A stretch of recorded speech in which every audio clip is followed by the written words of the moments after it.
எல்லா மிடில் கிளாஸ்ல இருக்கிற ஒரு விமனுக்கும் ஒரு பெரிய ட்ரீம் என்னன்னா, நம்மளுக்காக ஒரு சொந்த வீடு இருக்கணும் அப்படின்றது ஒரு பெரிய ஒரு ட்ரீமா இருக்கு. கவனித்தீரா? எதை மன்னா? இவன் பாடிய துதியை கவனித்தீரா? இல்லை மன்னா. நீர் எதைத்தான் சரியாக கவனித்தீர்? என்னை கல்யாணம் பண்ணி அனுப்பிச்சிட்டாங்கனாக்கா வீடு கட்டி முடியறதுக்கே இன்னும் ஒரு 1.5 year ஆகும்.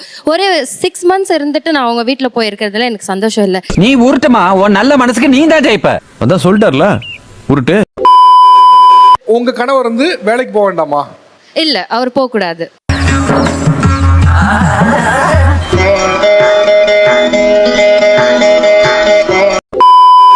அப்புறம் என்ன? இது சொல்கிறேன் சார், சொல்கிறேன். ஏன்னா நான் இவ்வளோ நான் பண்ணாலும், ஆனால் என்னோட குழந்தை நைட்டு தூங்கும் போது அது பால் குடிக்க தேடுறது அவங்க அம்மாவை தான் சார், என்ன கிடையாது. வணக்கம் மாப்பிள, இதுதான் டிஸ்க்ளைமரு, பார்த்துக்கோ படிச்சுக்கோ. வீட்டோடு மாப்பிள்ளை. ஆக்சுவலா வீட்டோடு மாப்பிள்ளை அப்படிங்கிறது கொஞ்சம் வருஷத்துக்கு முன்னால சொன்ன உடனே சிரிக்கக்கூடிய ஒரு டேர்ம். வீட்டோட கணவர், ஹவுஸ் ஹஸ்பண்ட், இதெல்லாம் வந்து சொன்ன உடனே சிரிக்கக்கூடிய டேர்மா இருந்துச்சு. ஆனா இன்னைக்கு வந்து அது ஒரு சிரிக்கக்கூடிய டேர்ம் அப்படிங்கறத தாண்டி அப்படி ட்ரெண்ட் மாறிட்டு இருக்கு. It's a statement. அவன் இந்த உலகத்துக்கு ஏதோ சொல்ல விரும்புறான். இன்னைக்கு நிறைய மனைவிமார்கள்லாம் வந்து வீட்டோடு எனக்கு கணவர் இருந்தா ஓகே, நான் ப்ரெஃபர் பண்றேன் அப்படின்னு சொல்றவங்களாம் கூட வந்துருச்சு. வேலைக்கு போனுங்கிற தப்பான ஆசையெல்லாம் அவங்களுக்கு வரவே கூடாது. கடைசி வரைக்கும் சோத்துக்கு துணிக்கு நம்ம கிட்டயே கையேந்தி நிக்கணும். நிறைய கேட்டகரிஸ்க்கு ஆட் பண்ண சொன்னா அந்த கேட்டகரி ஆட் பண்ணிடுறாங்க. வீட்டோடு கணவர் வேணும் அப்படின்னு. அவங்களோட அப்பா அம்மா என்ன நினைக்கிறாங்க ரெண்டாவது விஷயம். பட் ரெண்டு அப்படி வந்து மாறிட்டு இருக்கு.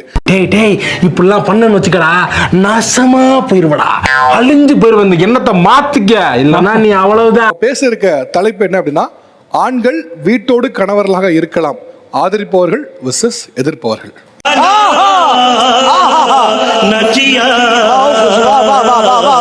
நீங்க கணவர் வந்து வீட்டோட இருக்கலாம், நான் அப்படியே சப்போர்ட் பண்றேன், இல்ல எனக்கு அப்படிப்பட்ட கணவர் தான் வேணும்னு சொல்றதுக்கான காரணம் என்ன? பெரியவங்க கேக்குறாங்கல சொல்ல. நான் எதுக்காக அது சப்போர்ட் பண்ணுறேன்னா, இப்போ என்னோட ஏஜ் வந்து 24. 24 வயசில் வந்துட்டு நான் இப்போ ஒரு வீடு கட்டிட்டு இருக்கேன்.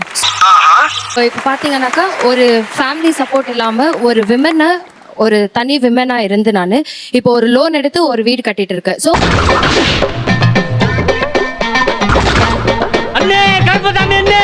எல்லா மிடில் கிளாஸ்ல இருக்கிற ஒரு விமனுக்கும் ஒரு பெரிய ட்ரீம் என்னன்னா, நம்மளுக்காக ஒரு சொந்த வீடு இருக்கணும் அப்படின்றது ஒரு பெரிய ஒரு ட்ரீமா இருக்கு. கவனித்தீரா? எதை மன்னா? இவன் பாடிய துதியை கவனித்தீரா? இல்லை மன்னா. நீர் எதைத்தான் சரியாக கவனித்தீர்? என்னை கல்யாணம் பண்ணி அனுப்பிச்சிட்டாங்கனாக்கா வீடு கட்டி முடியறதுக்கே இன்னும் ஒரு 1.5 year ஆகும். ஒரு 6 months இருந்துட்டு நான் அவங்க வீட்டில் போயிருக்கிறதுல எனக்கு சந்தோஷம் இல்லை. நீ உருட்டுமா, உன் நல்ல மனசுக்கு நீ தான் ஜெயிப்ப. அதான் சொல்லிட்டார்ல உருட்டு. என்னோட ட்ரீம், என்னோட ஹார்ட் ஒர்க், நான் அந்த வீட்டை கட்டி இருக்கிற வீட்டில் நானும் என் கணவரும் ஒன்னா இருந்து அந்த சந்தோஷமான ஒரு வாழ்க்கையை லீட் பண்ணணும்னு நான் எதிர்பார்க்கிறேன். வாழ்க்கையில ஒரு வசந்தமே பிறக்க மாட்டேங்கிறடா. உங்க கணவர் வந்து வேலைக்கு போக வேண்டாமா? இல்லை, அவர் போகக்கூடாது.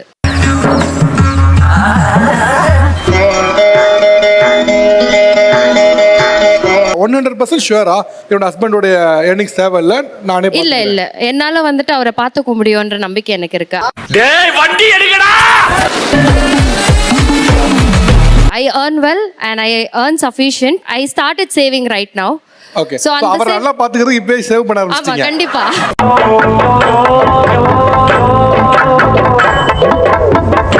இப்போ உங்களோட ஹஸ்பண்ட நீங்க திருமணம் ஆன பின்னால எப்படிலாம் லவ் பண்ணணும், எப்படிலாம் பார்த்துக்கணும்னு நினைக்கிறீங்க? கட்ட குறைக்கு கட்டம் சரியில்லை, நம்ம கூட விளையாடுறதே அவனுக்கு வேலையா போச்சு. So எனக்கு வந்து I have to take care of him like a prince அப்படின்றது எனக்கு ரொம்ப பிடிக்கும். இளவரசர் மாதிரியா? ஆமா, ஒரு ராஜா மாதிரி அவரை பார்த்துக்கணும்ன்றது எனக்கு ரொம்ப பிடிக்கும். அம்மாவோட பணிவையும் மாஸ்டரோட கனிவையும் பார்க்கும்போது ஒண்ணு மட்டும் எனக்கு நல்லா தெரியுது, கலைத்துறையில மிகப்பெரிய புரட்சியே நடக்க போகுது. அவ்வளவுதான் சொல்லி எல்லாத்தையும் தாண்டி எனக்காக வராரு இல்லையா, அவங்க பேரண்ட்ஸ், அவங்க என்டையர் ஃபேமிலியை விட்டு அவர் எனக்காக வராருனாலே is my priority, is my responsibility இல்லைங்களா? ஒரு இமேஜினேஷன் வச்சுக்கோங்களேன். நீங்க வேலையை விட்டுட்டு வரீங்க, மீன் ஜாப் முடிஞ்சு வரும்போது அவர் உங்களை எப்படிலாம் கேர் பண்ணணும், எப்படிலாம் லவ் பண்ணணும்னு நினைக்கிறீங்க? ரொம்ப ரொம்ப டீப்பான क्वेश्चंस எல்லாம் கேக்குறீங்க. நான் ஆஃபீஸ் போயிட்டு வந்தோன்னே எனக்கு ஒரு வார்ம் ஹக் கொடுக்கணும். ஹவ் வாஸ் யுவர் டே அப்படின்னு சொல்லிட்டு எனக்கு கண்டிப்பா கேட்கணும் அவரு. என்றைக்கு என் சினத்திற்கு சின்னாபண்ணமாக போகிறீர்கள் என்று தெரியவில்லை. கல்யாணம் ஆகாதவன மைக் பாஸ் பண்ணுங்க. நான் இங்க இருக்க எல்லாருமே வந்து ஒர்க்கிங், நான் ஒரு ஸ்டூடெண்ட். எனக்கு ஃபர்ஸ்ட்ல இருந்தே இருக்க ஒரே ஒரு சின்ன கேள்வி என்னன்னா, ஒரு விஷயம் மண்டையை நல்லா தீட்டி வச்சுக்கிட்டு கேள்றா. ஒரு பெண்ணுக்கு கல்யாணம் ஆகும்போது அவங்க கிட்ட உனக்கு வீட்ல இருக்க விருப்பம் இருக்கா, உனக்கு வேலைக்கு போக விருப்பம் இருக்கா, எல்லாமே கேக்குறோம். இது என்ன பிரமாதம்? இது விட பெசலைட் ஒண்ணு இருக்கு, கூவுடா. பட் ஒரு ஆண் கிட்ட அதை கேட்கறது இல்ல. நம்மளே சொசைட்டி அவங்க மேல நீ வேலைக்கு போய் தான் ஆகணும் அப்படின்னு ஒரு புஷ் பண்ணிடுறோம் அவங்க. நான் அதை பண்ணக்கூடாதுன்னு நினைக்கிறேன்.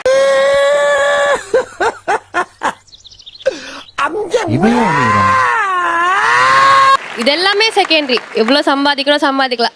அவருக்கு வேலைக்கு போக பிடிக்கலனா அவரோட ஃப்ரீடமை என்ஜாய் பண்ணணும்.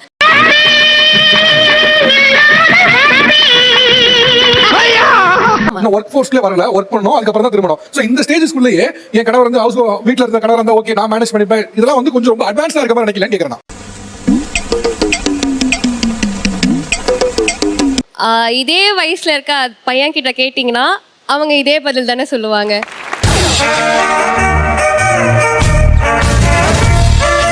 அவங்க வந்து என்னோட ஒய்ஃப் ஒர்க் பண்ணாலும் பரவாயில்ல சார், ஒர்க் பண்ணனாலும் பரவாயில்ல, என்ன நல்லா பாத்துக்கிற ஒய்ஃபா இருந்தா எனக்கு போதும் அப்படின்னு அவங்க சொல்லும் போது நான் ஏது நிறைய போறான்டா. கீழே விடுங்க, நம்பி விடுங்க. இப்ப இந்த 4 பேர் பேசினாங்கல்ல, உங்களுக்கு ஒரு எதிர்பார்ப்பு இருக்கும். ஓகே நம்ம கல்யாணம் பண்ண போற பொண்ணு இப்படிதான் இருக்கும் அப்படின்னு சொல்லி எதிர்பார்ப்பு இருக்கும்.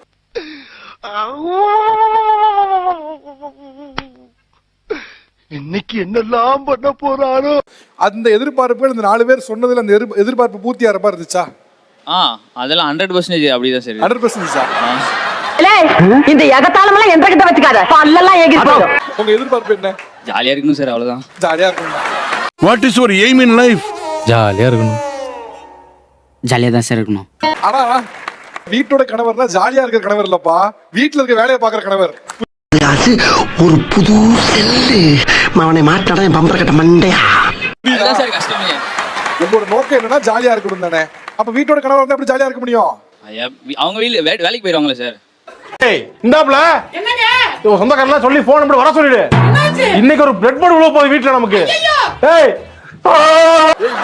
அவன் என்ன நடத்திக்கிட்டா பாரு. எப்ப கல்யாணம் ஆகி 10 வருஷம் ஆன மாதிரி ஒய்ஃப் வேலைக்கு போறவங்க நான் ஜாலியா இருப்பேன்ங்கிறியா? சரி விவரமான பையன் நான் சொல்ல. உட்கார். என்ன விவரம்? அது என்ன வாயிலையா ஒண்ணு இல்லையே. அதே நான் சொல்றது என்னன்னா, வீட்டோட கணவர்னா வீட்டுல ஜாலியா சும்மா படுத்துக்கிட்டு மொபைல்ஸ் ரீல்ஸ் பாக்குறது இல்ல. ஓ மண்டையில கிடந்து என் மண்டையில ஏத்த நினைக்காத, என்ன சுதந்திரமா வாழ விடு. வீட்டுல இருந்து பாத்திரம் துலக்கணும், துணி துவைக்கணும், சமைக்கணும், குழந்தைகளை பாத்துக்கணும், இந்த வேலை எல்லாம் இருக்கும். எப்படி ஜாலியா இருப்ப? அதெல்லாம் பண்ணிடுறேன் சார். நல்ல வேலை எவனும் பாக்கலப்பா.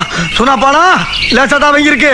எப்பயும் போல ரெகுலரா போய்கிட்டு ஆண்கள் பெண்களை பார்க்கும்போது உங்களுக்கு என்ன தோணுச்சு? எனக்கு தெரிஞ்சு அவங்க எல்லாரும் இன்னும் கற்பனை உலகத்திலே வாழ்ந்துட்டு இருக்காங்கன்னு நினைக்கிறேன் சார். இன்னும் அவங்க இந்த ரியாலிட்டிக்கு வரல. ஏய் ஒரு பொம்பளையால என்ன கொல்றதுக்கு ஏற்பாடு பண்றாடா. நாளைக்கு நீ வா, எல்லாரும் எச்சரிக்கையா இருப்போம். இன்னும் கற்பனை உலகத்திலே இருக்கிறாங்க போல. என்னை அவங்க அப்படி பாத்துக்கணும், அவங்க அப்படி இருப்பாங்க, நான் அவங்களை டேக் ஓவர் பண்ணிப்பேன் அப்படிங்கிற அந்த கற்பனையிலே இருக்கிறாங்கன்னு நான் ஃபீல் பண்றேன். ஐயோ ஐயோ என்ன தம்பி என்னாச்சு? இருடா வந்து கவனிச்சுக்கிறேன். முதல்ல சொல்ல வேண்டிய விஷயம் என்னன்னா, உத்தியோகம் புருஷ லட்சணம்னு சொல்லுவாங்க. எவ்வளவு நாள் சொல்லுவாங்க அப்படி? எவ்வளவு நாள் அப்படி சொல்றது இல்லைங்க சார். ஒரு நாள் நல்லா இருக்கும், 2 நாள் நல்லா இருக்கும். கல்யாணம் ஆகி ஒரு வருஷம் 4 வருஷம் 5 வருஷம் போனக்கு அப்புறம் அது செல்ஃப் ரெஸ்பெக்ட்னு ஒண்ணு இருக்கு பாத்தீங்களா, அது வந்து கம்மியாயிரும் சார். நீ கேட்ட ஒவ்வொரு கேள்வி என்ன செருப்பால அடிச்ச மாதிரி இருக்குடா. மாதிரி இல்ல, உண்மையிலே செருப்பால தான் அடிச்சது. இப்போ ஹஸ்பண்ட் ஒர்க் பண்றாங்க. இப்போ நீங்களும் பிஇ படிச்சிருப்பீங்க, உங்க ஹஸ்பண்டும் BE படிச்சிருக்கலாம். Our sales Repa join பண்றாரு, sales executive, sales manager, regional manager ஆயிட்டாரு. என்னடி சொல்ற? நீ என்ன சொல்ற? நீங்க இட்லி சுட்டீங்க, தோசை சுட்டீங்க, இட்லி சுட்டீங்க, தோசை சுட்டீங்க. இந்த இன்செக்யூரிட்டியா உங்களுக்கு வராது? அப்படி இல்லைங்க சார். நம்மளுக்கு நான் அந்த ஏஜ் கேப்ல குழந்தைங்க எல்லாம் வந்திருக்கும். ஏன் முருகன் எனக்கு மட்டும் இப்படி இல்ல? அந்த கேரை நம்ம குழந்தைங்களுக்கு நம்ம ரெஸ்பான்சிபிலிட்டி எடுத்துருக்கோம் இல்லைங்க சார். அவர் காட்டுக்கு போறாரு, அவங்க ஹஸ்பண்ட் குழந்தை வளர்த்துக்க அவங்க போறாங்க. ஹஸ்பண்ட் என்னதான் பாத்துக்கிட்டாலும் அம்மாவோட அரவணைப்பு அப்பா கிட்ட இருந்து கிடைக்காதுங்க சார். என்ன கோபியாச்சு? என்ன நடந்துச்சு? நீ ஏன் இப்படி ஆடி போய் அசந்து போய் நின்னுக்கு இருக்க? உண்மையா சொன்னா ஒரு ஆண் மகன் கிட்ட தான் எல்லா குழந்தைகளுக்கும் அதிகமான பாசம் இருக்கும், அக்கறை இருக்கும், பொறுப்பு இருக்கும். எல்லாமே ஒரு ஆண் மகன் கிட்ட அதிகமா இருக்கும். நல்ல வாய் தர.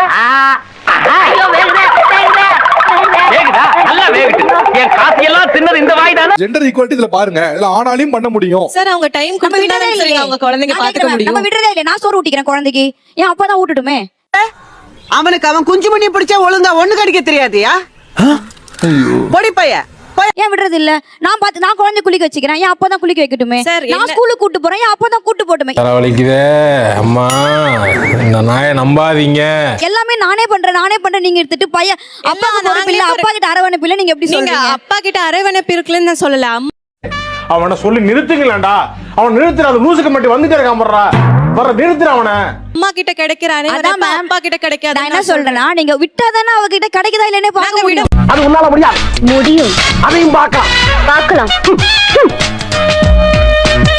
குழந்தை வளர்ப்புல அம்மா கிட்டயே போக முடியாது அப்பாவால.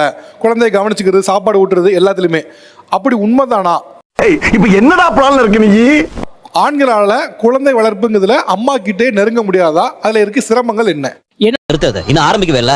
ஆரம்பிக்கிறதுக்கு முன்னால நிறுத்த முடியும். என்னோட குழந்தைக்கு நான் தான் சாப்பாடு விட்டுறேன், நான் தான் டைப்பர் போடுறேன், அவள் பாத்ரூம் நான் தான் கழுவி விடுறேன், அவளை ட்ரெஸ் பண்ணுறேன், அவளை வெளியே கூட்டு போகிறேன், என் குழந்தைய நான் தான் பார்த்துக்கிறேன்.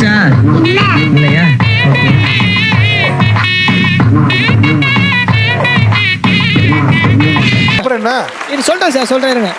ஏன்னா நான் இவ்வளோ நான் பண்ணாலும், ஆனால் என்னோட குழந்தை நைட்டு தூங்கும் போது அது பால் குடிக்க தேடுறது அவங்க அம்மாவை தான் சார், என்ன கிடையாது. உண்மையில புரியல. பால் குடிக்க முடியாது, அம்மா கிட்ட தான் குடிக்க முடியும், அப்பா கிட்ட குடிக்க முடியும். இதுக்கு என்ன கை தட்டுறீங்க? இன்னும் என்ன நீ பைத்தியக்காரனாவே நினைச்சிட்டு இருக்கிறல? இன்னும் என்ன நீ பைத்தியக்காரனாவே நினைச்சிருக்கிற? நீ என்ன நீ இன்னும் பைத்தியக்காரனாவே நினைச்சுக்கிறல? நீ வீட்டோட கணவரா இருக்குதுல என்ன பிரச்சனை? வீட்டோட கணவரா இருக்கிறதுனால இந்த பிரச்சனை ஃபேஸ் பண்ணக்கூடும். இது நல்லது இல்ல. என்ன காரணம்? வேலை விட்டுட்டு வந்து விசாரிக்கிற விஷயம் அது. வீட்டோட கடமை இருக்கும்போது ஒரு ரூமில் இருப்போம். அந்த ரூம் விட்டு வெளியே வரும்போது ஹாலில் பார்த்தீங்கன்னா மாமியார், மாமனார், மச்சினிச்சி எல்லாமே இருப்பாங்க. ஒரு 4-5 பேர் இருப்பாங்க. வீட்டு விட்டு வெளியே வந்த உடனே எல்லாரும் ஃபோக்கஸ் ஏமால திரும்பும். இவனுக்கு என்ன வேலை விடலாம்,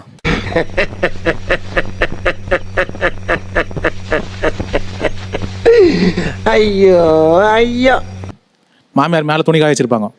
மாமனாருக்கு கடைக்கு போனோம், நாய் ஒன்று பார்த்துக்கணும். இப்போ என் பேர் மதன் ராஜ் சார், அந்த நாய் பேர் ராஜ்.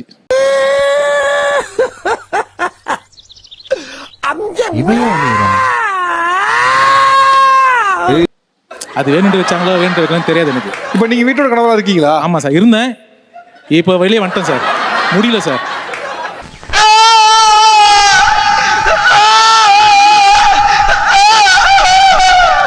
ஓகே, நீங்க வீட்டோட கணவரா மாறினீங்க.